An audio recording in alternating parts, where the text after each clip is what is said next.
নমস্কাৰ মৰমৰ ছাত্ৰ-ছাত্ৰীসকল, আশা কৰোঁ সকলোৱে ভালে আছা। আজি এই ভিডিঅ'টোৰ জৰিয়তে SCRTয়ে চতুৰ্থ শ্ৰেণীৰ বাবে প্ৰস্তুত কৰি উলিওৱা সমল নং 2 থকা ইংৰাজী বিষয়টো আলোচনা কৰা হ'ব। তেনেহ'লে আহোঁ দেৰি নকৰি ভিডিঅ'টো আৰম্ভ কৰোঁ। প্ৰথমতে কি দি আছে? Subject English, lesson the bundle of sticks, revision lesson from class 3। এইটো তৃতীয় শ্ৰেণীৰ পৰা দি আছে, অৰ্থাৎ তৃতীয় শ্ৰেণীৰ পাঠৰ পুনৰ আলোচনা কৰা হ'ব। আৰু পাঠটিৰ নাম কি আছে? The bundle of sticks. এইটো একেবাৰে শেষত আছে কিতাপখনৰ। এতিয়া 1 নম্বৰ কি দিছে? মেচ দ্য পিকচাৰ, ছবিবোৰ মিলোৱা with the accurate description of profession, বৃত্তি বা জীৱিকাৰ সঠিক বৰ্ণনাৰ সৈতে ছবিবোৰ মিলাবা। 1 has been done for you, এটা তোমালোকক কৰি দিছে। লয়াৰ এতিয়া মিলাই দিছে ডেছক্ৰিপশ্যনৰ সৈতে, বৰ্ণনাৰ সৈতে। আই এডভাইজ পিপল এবাউট ল, মই মানুহক ইউ আইন সম্পৰ্কীয় পৰামৰ্শ দিওঁ। এতিয়া এইদৰে তোমালোকে দ্বিতীয় ছবিটোত কি আছে? বি নম্বৰত ফাৰ্মাৰ। এইটো কি? ফাৰ্মাৰ মানে কৃষক বা খেতিয়ক। আৰু এই ডেছক্ৰিপশ্যন ক'ত মিলাব লাগিব? I work on the farm, sow seeds and grow crops. মই পাম খেতিত কাম কৰোঁ, বীজ বা গুটি সিঁচো, শস্য উৎপাদন কৰোঁ। নহয়নে? এইবোৰ কাম কোনে কৰে? ফাৰ্মাৰ বা খেতিয়কে কৰে।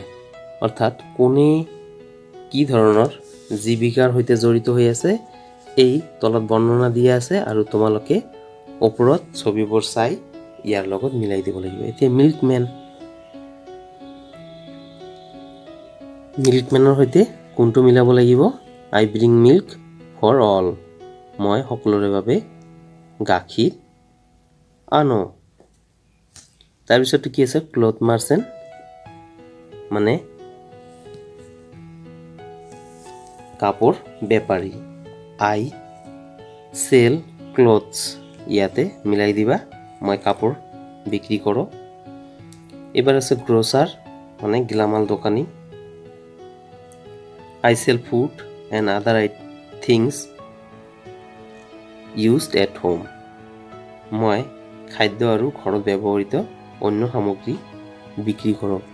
ইয়াৰ সৈতে মিলাই দিবা। 2 কি দিছে? Read the following poem aloud, তলৰ বা নিম্নলিখিত কবিতাটো উচ্চস্বৰে পঢ়া। এ লিটিল শ্বিট, এটা সৰু বীজ। A little seed for me to sow, a little earth to make it grow, a little hole, a little pet, a little wish, and that is that, a little sun, a little shower, a little while, and then a flower. এই কবিতাটোৰ মূল অৰ্থ হৈছে এটা গুটিৰ পৰা কিদৰে এটা ফুল হয়। ছবিটো দিছে। এইখিনি বৰ ধুনীয়া কবিতা, তোমালোকে মুখস্থ কৰিবলৈও চেষ্টা কৰা, ভাল লাগিব। এতিয়া টু বিত কি দিছে? These are some rhyming words from the poem, read them aloud. কবিতাটোত কি আছিল? কিছুমান ৰাইমিং ৱৰ্ড বা অন্তধ্বনি মিল থকা শব্দ আছিল। ৰিড দেম এলাউড, এইবোৰ উচ্চস্বৰে বা জোৰকৈ পঢ়া। চ' গ্ৰ', ফ্লাৱাৰ, শ্বাৱাৰ, পেট, ডেট, এনেকুৱা তোমালোকে ইয়াতে এতিয়া কৰিব দিব। টু চিট, তেনেকুৱা শব্দ বাছি উলিয়াই ইয়াতে লিখিব লাগিব। চ' কি লিখিব পাৰা? চ, ৰ, গ্ৰ, এইবোৰ লিখিব পাৰা। টু কি দিছে? ফ্লাৱাৰ পাৱাৰ টাৱাৰ 3 নম্বৰত কি ডেট হেড ফেট লিখিব পাৰা এইবোৰ আৰু বহু শব্দ আছে তোমালোকে মাত্ৰ দুটা লিখিব লাগিব 2D কি দিছে লুক এট দ্য পিকচাৰ ছবিখনলৈ চোৱা and read the words given below আৰু তলৰ শব্দবোৰ পঢ়া প্ৰথমটো কি দিছে সিড তাৰপিছত আৰ্থ মানে পৃথিৱী সিড মানে বীজ সান মানে সূৰ্য ফ্লাৱাৰ মানে ফুল 2 কি দিছে নাও লেট আস কমপ্লিট আমি এতিয়া কমপ্লিট বা সম্পূৰ্ণ কৰিব লাগিব দ্য ফলোইং সেন্টেন্সেছ তল নিম্নলিখিত বাক্যবোৰ বাই চুজিং দ্য কাৰেক্ট ৱৰ্ড শুদ্ধ শব্দ বাছনি কৰিব লাগিব গিভেন ইন দ্য ব্ৰেকেট এই ব্ৰেকেটত থকা বন্ধনীত থকা শুদ্ধ শব্দ বাছনি কৰি এই ইয়াতে লিখিব লাগিব যেনেকুৱা এ নম্বৰত a dash গ্ৰোস into a flower এটা ফ্লাৱাৰ ক'ৰ পৰা গজে সিড লিখি দিও ইয়াতে টুথ কি দিছে we live on dash flower মানে ফুল আৰ্থ মানে পৃথিৱী আমি ক'ত বাস কৰোঁ আৰ্থ উই লিভ অন আৰ্থ থ্ৰীত কি দিছে the dash shines brightly in the sky আকাশত কি উজ্জ্বল হৈ থাকে সিড সান কোনটো লিখিব লাগিব বি সূৰ্য এটা আমি সান লিখিম সূৰ্য নম্বৰ 4 কি দিছে দিস ইজ পিঙ্ক ড্যাশ এটা গুলপীয়া কি সান না ফ্লাৱাৰ এটা ফ্লাৱাৰ হ'ব this is a pink flower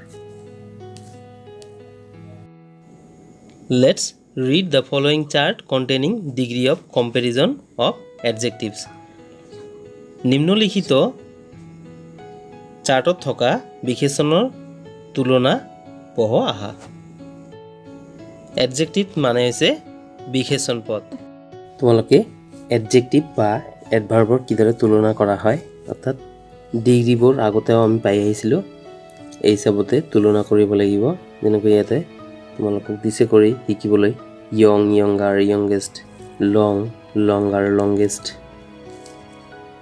তাৰপিছত কি দিছে ওল্ড ওল্ডাৰ ওল্ডেষ্ট টল টলাৰ টলেষ্ট এইবোৰ তুলনা কৰা হয় এইটো এটা হৈছে পজিটিভ ডিগ্ৰী এটা হৈছে কম্পেৰেটিভ ডিগ্ৰী আৰু এইটো হৈছে superlative degree here in the chart এই চাৰ্টত উই সি আমি দেখিছো how the adjective changes from positive to comparative degree adjective বা বিশেষণ পদে কিদৰে পজিটিভ ডিগ্ৰীৰ পৰা কম্পেৰেটিভ ডিগ্ৰীলৈ পৰিৱৰ্তন হয় বাই এডিং ইআৰ বাই এডিং ইএসটি ইআৰ আৰু ইএসটি যোগ হৈ মানে শব্দৰ শেষত ইআৰ আৰু ইএসটি যোগ হৈ ইট বিকামছ দ্য সুপাৰলেটিভ ডিগ্ৰী আৰু সুপাৰলেটিভ ডিগ্ৰীলৈও পৰিৱৰ্তন হয় এইদৰে ডিগ্ৰীবোৰ পৰিৱৰ্তন হয় Do you remember তোমালোকে মনত পেলাব পাৰিছানে an adjective is a word adjective এটা শব্দ that যিটোৱে tell us more about a noun এটা এটা noun বা বিশেষ্য পদৰ বিষয়ে আমাক কয় it describes এটোৱে বৰ্ণনা কৰে or modifies বা পৰিৱৰ্তন কৰে a noun এটা বিশেষ্য পদক for example উদাহৰণ হিচাপে a green car এটা সেউজীয়া গাড়ী a tall girl এজনী ওখ ছোৱালী a clever boy etc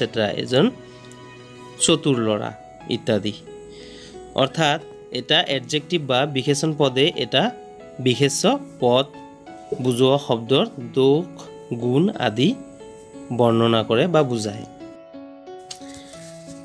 এইদৰে তোমালোকে এতিয়া 3 কি দিব লাগিব fill in the chart with the comparative and superlative forms of the following adjectives তলৰ এই এডজেক্টিভ বা বিশেষণ পদবোৰৰ কি কৰিব লাগিব কম্পেৰেটিভ বা সুপাৰলেটিভ ডিগ্ৰী লিখিব লাগিব ইয়াতে কি লিখিবা কোল্ড কোল্ডাৰ কোল্ডেষ্ট ওপৰত লিখা আছিল যে কম্পেৰেটিভ ডিগ্ৰীৰ শেষত ইআৰ আৰু সুপাৰলেটিভ ডিগ্ৰীৰ ক্ষেত্ৰত ইএসটি তেনেহলে ইয়াতে কোল্ডাৰ কোল্ডেষ্ট হ'ব clever cleverer cleverest warm warmer warmest তাৰপিছত স্মল স্মলাৰ স্মলেষ্ট এইদৰে লিখি দিবা 4a কি দিছে read the daily routine of a grocer এজন গেলামাল দোকানী বা গ্ৰ'চাৰৰ প্ৰতিদিনৰ ৰুটিন ডেইলি ই কি কাম কৰে তাৰ এখন তালিকা Rahul wakes up at 6 a.m. and gets ready to go to his shop ৰাহুলে কেতিয়া সাৰ পায় 6 বজাত ৰাতিপুৱা 6 বজাত সাৰ পায় আৰু দোকানলৈ যাবলৈ তৈয়াৰ হয় Rahul goes to his shop by 8 a.m. in the morning ৰাহুলে ৰাতিপুৱা 8 বজাত দোকানলৈ যায় he sells different household in his shop ৰাহুলে তেওঁৰ দোকানত নিত্য প্ৰয়োজনীয় সামগ্ৰী বা পৰিয়াল এটাৰ বাবে প্ৰয়োজন হোৱা সামগ্ৰীবোৰ বিভিন্ন প্ৰকাৰৰ সামগ্ৰীবোৰ বিক্ৰী কৰে ৰাহুল ইটছ হিজ লাঞ্চ ৰাহুলে তেওঁৰ দুপৰীয়াৰ আহাৰ খায় ইন দ্য শ্বপ দোকানতে বাই 1:30 PM দুপৰীয়া 1:30 বজাত দুপৰীয়া Rahul closes his shop at 7 PM ৰাহুলে তেওঁৰ দোকান সন্ধিয়া 7 বজাত বন্ধ কৰে এতিয়া তোমালোকে কৰিবলগীয়া কি আছে ফৰবিট নাও right what Rahul will do টুমৰো ৰাহুলে কালি কি কৰিব এইটো ডেইলি ৰুটিন হ'ল সদায় কি কৰে এইবোৰ সাধাৰণতে প্ৰেজেণ্ট ইনডেফিনিট টেন্স ব্যৱহাৰ হয় আৰু এতিয়া তোমালোকক কি কৰিব লাগিব অহাকালিৰ বাবে এটা তালিকা বনাব লাগিব ৰাহুলে কি কৰিব বা কাইলৈৰ বাবে এটা তালিকা কৰিব লাগিব যিটো ফিউচাৰ টেন্সত লিখিব লাগিব one has been done for you এটা তোমালোকৰ বাবে কৰি দিছে Rahul will wake up at 6 a.m. and get ready to go to his shop আগৰ দৰে মূল ভাৰ্বৰ লগত as by yes যোগ নহব wakes up আছিল ইয়াতে wake up দিছে আৰু প্ৰতিটো বাক্যতে will ব্যৱহাৰ কৰিছে ৰাহুলে কৰিব ৰাহুল will এতিয়া দ্বিতীয় বাক্যটোত কি আছিল ৰাহুল goes ইয়াতে কি হ'ব ৰাহুল will go বাকিখিনি একেই থাকিব Rahul will go to his shop by 8 a.m. in the morning ঠিক আছে he will sell হ'ব sales আছিল sell হ'ব different household good in his shop তাৰপিছত হ'ব Rahul will eat his lunch ইয়াতে কি আছিল in the shop by 1:30 PM তাৰপিছত Rahul will close his shop at 7 PM এইদৰে লিখি দিবা এতিয়া ৰিড দ্য পেছেজ গিভেন বিলো তোমালোকৰ এই পাঠৰ আলমতে ইয়াতে এটা পেছেজ দিছে এইখিনি ভালকৈ পঢ়ি তাৰ পৰাই উত্তৰ লিখিব লাগিব ওৱান্স আপন এ টাইম এক সময়ত there was an old farmer এজন বৃদ্ধ খেতিয়ক বা কৃষক আছিল হি হেড 4 ক্লেভাৰ সন তেওঁৰ 4জন বুদ্ধিয়ক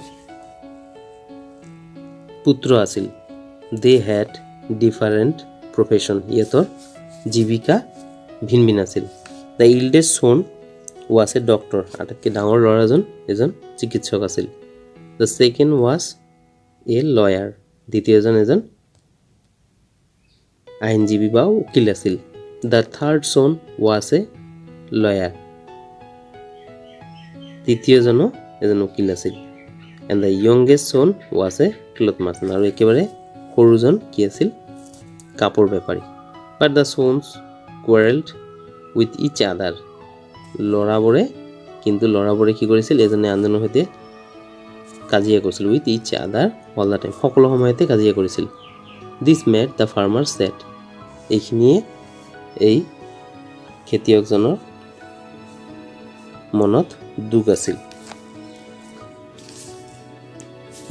এইবাবেই তেওঁ দুখী হৈ আছিল 5 কিডছে read the passage and fill in the blanks তোমালোকক আগতে কৈছোঁ পেছেজখিনি ভালকে পঢ়িবা আৰু এতিয়া খালি ঠাইত উত্তৰ লিখিবা দ্য ওল্ড ফাৰ্মাৰ হেড ডেশ ক্লেভাৰ সন কিমানজন পুত্ৰ আছিল 4 লিখিলে হ'ব ইয়াতে 4 ক্লেভাৰ সন্স তাৰপিছত the ফাৰ্মাৰ্স sons has had different কি আছিলে ভিন professions আছিলে ইয়াতে professions লিখি দিবা the dash son was a doctor কোনজন আছিল the eldest son was a doctor number 4 কি দিছে the third son was a কি হ'ব ইয়াতে third son জন লয়াৰ আছিল সেকেন্ড আৰু থাৰ্ড জন লয়াৰ আছিল মানে উকিল আছিল 6 নম্বৰ কি দিছে answer the following questions এতিয়া প্ৰশ্নবোৰৰ উত্তৰ লিখিব লাগিব